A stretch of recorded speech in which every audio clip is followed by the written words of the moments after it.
রব্বুল আলামিন কাররাম মানে সম্মান, সম্মানের শ্রেষ্ঠতা এবং সম্মানের উচ্চ পর্যায়, সম্মানের আল্লাহ পাক রব্বুল আলামিন আদম সন্তানদেরকে শ্রেষ্ঠত্ব স্বীকৃতি দিয়েছেন। সুবহানাল্লাহ। তাইলে আল্লাহ পাক রব্বুল আলামিন আমাদেরকে শ্রেষ্ঠতা কেন দিয়েছেন? আর দেখেন মজার বিষয়, দেখেন আল্লাহ পাক রব্বুল আলামিন পৃথিবীতে যা কিছু সৃষ্টি করেছেন, আমাদেরকে যে নিয়ামত দিয়েছেন, এই নিয়ামত কোন মাখলুক আল্লাহ পাক দেন। সুবহানাল্লাহ। কথা বলার যোগ্যতা একমাত্র কার থাকে? বলেন, কথা বলতে হবে। কথা বলার যোগ্যতা কি? গরু ছাগলের, হাঁস মুরগির, জিন জানোয়ারের? কার? বলেন, আমার বলেন কার? তো আল্লাহ পাক রব্বুল আলামিন কথা বলার যোগ্যতা আমাদেরকে দিয়েছেন। এইতে বোঝা যায় যে মালিক সকল ক্ষমতা কন্ট্রোল করে। আজকে আপনি দেখেন মানুষ চারটা বৈশিষ্ট্য দ্বারা, চারটা বস্তু দ্বারা মানুষ আল্লাহ পাক রব্বুল আলামিন তৈরি করেছেন।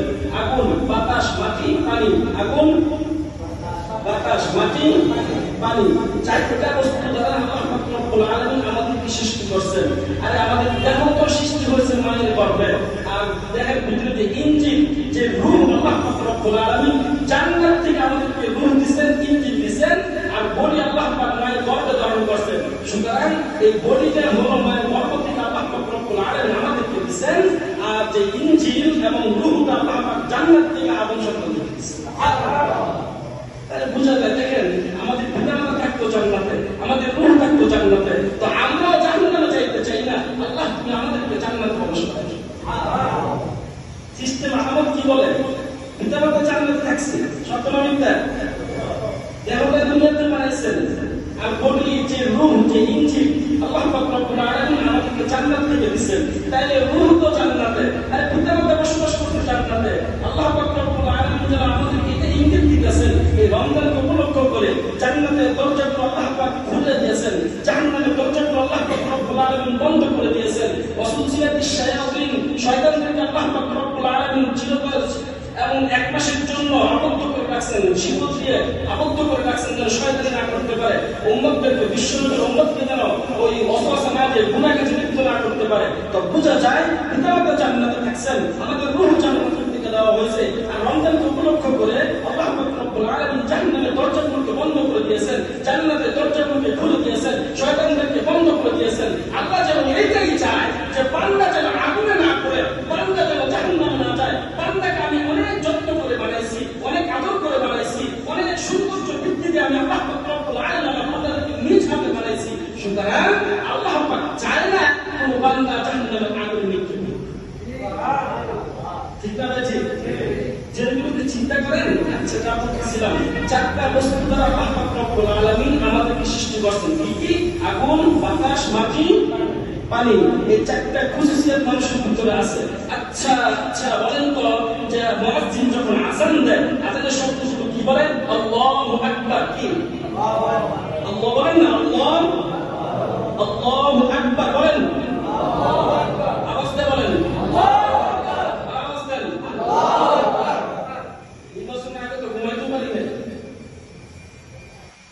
সকালে ঘুমাইলো, বিকালে ঘুমাইলো, রাত্রে ঘুমাইলো, এই বাড়ি চরিত্র পবিত্র, এই মার্কা, এই মার্কা, আরে বাবা ইস্তেহার দিতে দিতে শেষ, একবারে বাংলাদেশ উন্নত করে শেষ করে ঘুমাইতে পারবে। আল্লাহ নাম নিবে, একটু উচ্চ সুরে বলেন না আল্লাহু আকবার।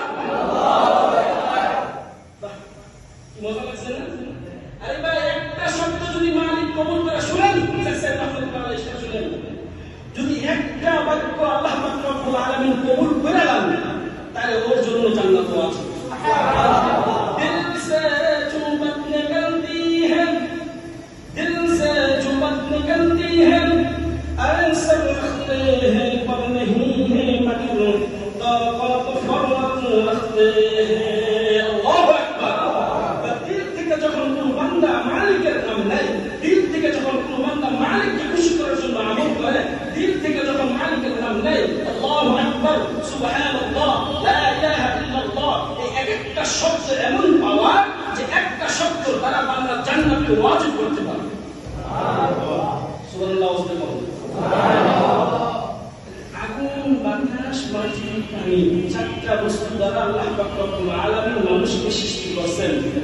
দেহ দিয়েছেন মায়ের গর্ভে, রূহ দিয়েছেন জান্নাত থেকে। আচ্ছা বলেন তো, আগুন কি বড় না আমার মালিক বড়? বলো, আওয়াজ দিবেন। বাতাস বলো না মালিক বলো, মাটি বলো না মালিক বলো, পানি বলো না মালিক বলো। মালিকের নাম কি? একটা জিনিস চিন্তা করেন, যদি 3 মিনিট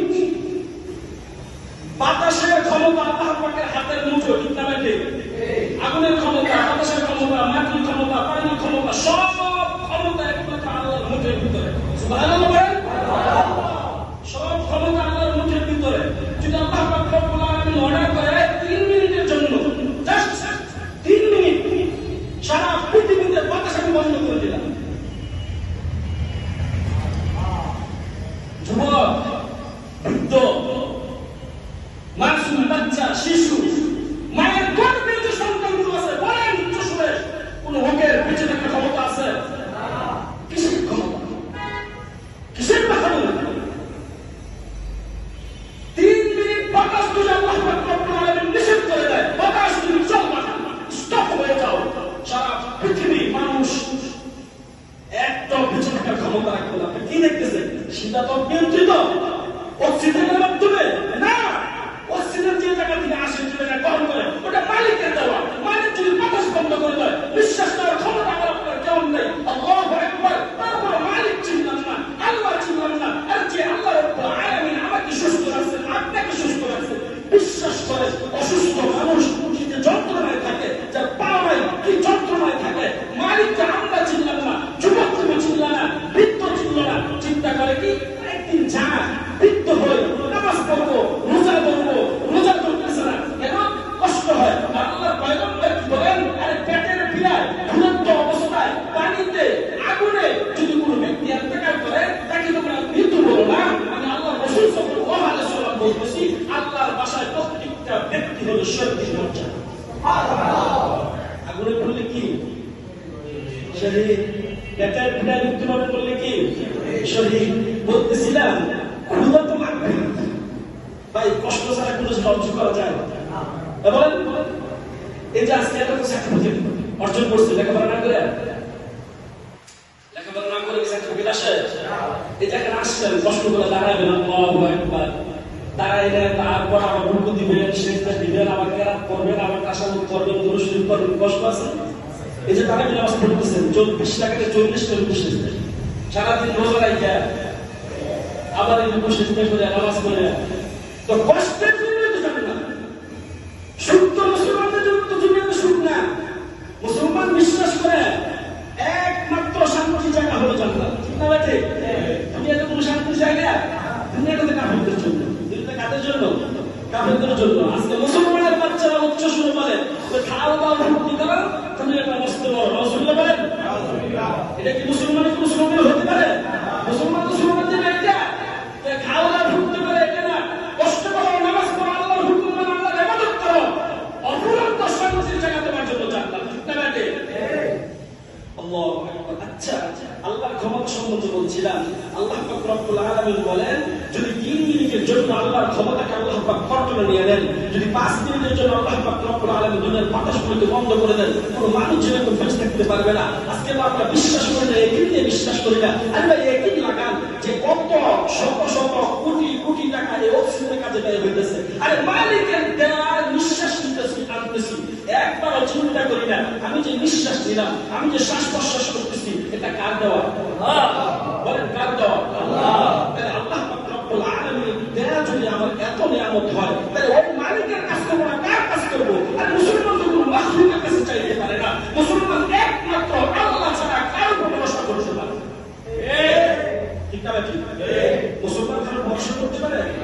আচ্ছা, মাহে রমজান মাস চলতেছে, আমি আয়াত নিয়েছি যে রোজা উপলক্ষ করে কোরআনে আয়াত পেয়েছি, তারপর হাদিসে নিলাম রোজা উপলক্ষ করে। আচ্ছা বলো তো, গত সময় আলোচনা করছিলাম যে রোজার খাদ্যের জন্য স্পেশাল কয়েকটা পুরস্কার, একটা পুরস্কারের বলো তো, একটা পুরস্কার কি? যুবকরা কোন জান্নাত দিয়ে প্রবেশ করবে? আলহামদুলিল্লাহ, বলে না? দরজার নাম কি? ভাই এটা কি রোজার কাছে কেউ যেতে পারবো? বলেন, আল্লাহ আমাদের যাওয়া বলেন না, আমি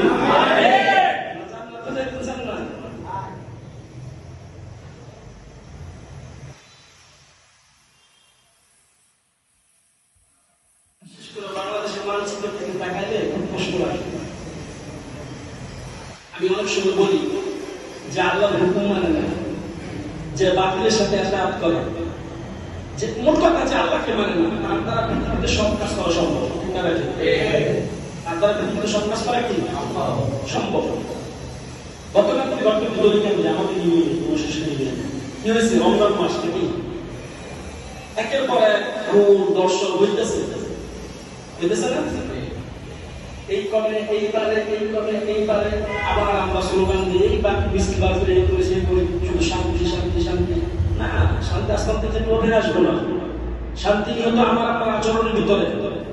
আল্লাহ পাকের ওয়াদা, আল্লাহ পাক রব্বুল আলামিন ওয়াদা দিয়েছিলেন, ওয়ালাউ আন্না আহলাল কুরা আমানু ওয়াত্তাকু লাফাতাহনা আলাইহিম বারাকাতিন মিনাস সামাই ওয়াল আরদ। আল্লাহ, যাও দুনিয়ার মানুষ শান্তি কই যাইতেছো, কই গিয়ে শান্তি খোঁজো, না জানে যাও মাখলুকের কাছে যাও, স্লোগান দাও, মিছিল করো। ওই নাপাক যারা নিজ হাতে তৈরি করে সংবিধান, যারা নিজ হাতে সংবিধান তৈরি করে, নিজ হাতে আইন প্রণয়ন করে, ওই আইন দ্বারা, ওই সংবিধান দ্বারা মুসলমানের কোন শান্তি আসতে পারে না। আল্লাহর কসম করে বলি, মুসলমানের শান্তি একমাত্র ইসলামী আইনের ভিতরে, কোরআনী সংবিধান ছাড়া মুসলমানের শান্তি আসতে পারে সম্ভব না, সম্ভব না। যখন এই কথাগুলো বলি তখন বলে যে এই সাথে আলোচনা নাই, তাই সত্য কথা তো জমিন পড় থেকে না বলে স্বীকৃতি করি, তাই বের করি। আজকে এই লোকটা একের পর এক কেন ঘটনাগুলো হইতেছে। আজকে আমি আপনার টাকার বিনিময়ে মেম্বার দ্বারা করেছি, চেয়ারম্যান দ্বারা করেছি, এমপিতে বসাইছি, মেয়রে বসাইতেছি, উপজেলা চেয়ারম্যান বসাইছি, সাধারণ কিছু টাকার বিনিময়ে অসব ব্যক্তিদেরকে আজকে চেয়ারে বসানোর কারণে আজকে ব্যক্তি থেকে শুরু করে পারিবারিক, সামাজিক, রাষ্ট্রীয়, অর্থনৈতিক, আন্তর্জাতিক প্রত্যেকটা সেক্টরে সেক্টরে দুর্নীতি আর অনাচার, জুলুম, অত্যাচার চলতেছে। নির্বাচনের আগে আমার বলছিল ভোট দিব কিসে, ভোট কাকে দিব। আমি একটা উত্তর দিয়েছিলাম, এটা আমার সমালোচনা হয়েছে, শুনে কিন্তু থাকতেছিলাম। আমার বলছিলাম যে হুজুর ভোট কাকে দিব। আমি যে যদি ডাস্টবিন চিনে না, ময়লা কোন জায়গা ফালাইব বলছিলাম কি কথা ওনার সাথে, যে জাতি ময়লা কোন জায়গা ফালাইব এই জায়গা চিনে না, ওই জাতিরা কি বলুন কাকে ভোট দিত। সুতরাং আগে চিনেন ময়লা কোন জায়গায় রাখতে হয়, আগে চিনেন খারাপ মানুষ কোন জায়গায় বসবাস করে, আগে চিনেন কে দুর্নীতিবাজ, আগে চিনেন কে চাঁদাবাজ, আগে চিনেন কে ঘুষখোর, আগে চিনেন কে সুদখোর, আগে চিনেন কে জিনাকার, আগে চিনেন কে সুদের উপর টাকা লাগায় আজকে বেঁচে বেঁচে পছন্দ করে সুদখোরগুলো, জিনাখোরগুলো, সমাজের অত্যন্তর অনাচার গুলোকে আজকে আমরা চেয়ারে বসাইতেছি। আর একের পর এক আমার বন্ধে দর্শন হয়, একের পর এক গরিব মানুষ বিচ্ছিন্ন হচ্ছে, একের পর এক মুসলমানের হৃদয় রক্তকরণ হচ্ছে, একের পর এক আমার পাশে কেন হইতেছে। সুতরাং এই সময় বাংলাদেশের জন্য আমরা চাই না। আলহামদুলিল্লাহ, আলহামদুলিল্লাহ, আমাদের নতুন সরকার অনেক প্রত্যাবর্তন করছে। প্রত্যেকটা প্রত্যাবর্তন যদি তুমি পালন করা আশা করি 5 বছর না, আমি তো চাই, আমরা তো বলি 5 বছর কেন, 10 বছর কেন, 15-20 বছর আপনি থাকেন, আমাদের পক্ষে থাকেন, জনগণের পক্ষে থাকেন, ইসলামের পক্ষে থাকেন, আপনাকে কেউ কেন আমাকে পাবেন না, ঠিক না? তখন জনগণ মাটি দেবে। যাই হোক, আয়াত পড়ছিলাম আপনাদের পরিচিত আয়াত, কি আপনাদের পরিচিত আয়াত। আল্লাহ পাক রব্বুল আলামিন বলেন, ইয়া আইয়ুহাল্লাযীনা আমানু কুতিবা আলাইকুমুস সিয়াম কামা কুতিবা আলাল লাযীনা মিন ক্বাবলিকুম লাআল্লাকুম তাত্তাকুন। যে নামাজ, রোজা আমাদের জন্য কি করা হয়েছে ভাই বলেন, কি করা হয়েছে? রোজা তো ফরজ ইবাদত নাকি? নামাজ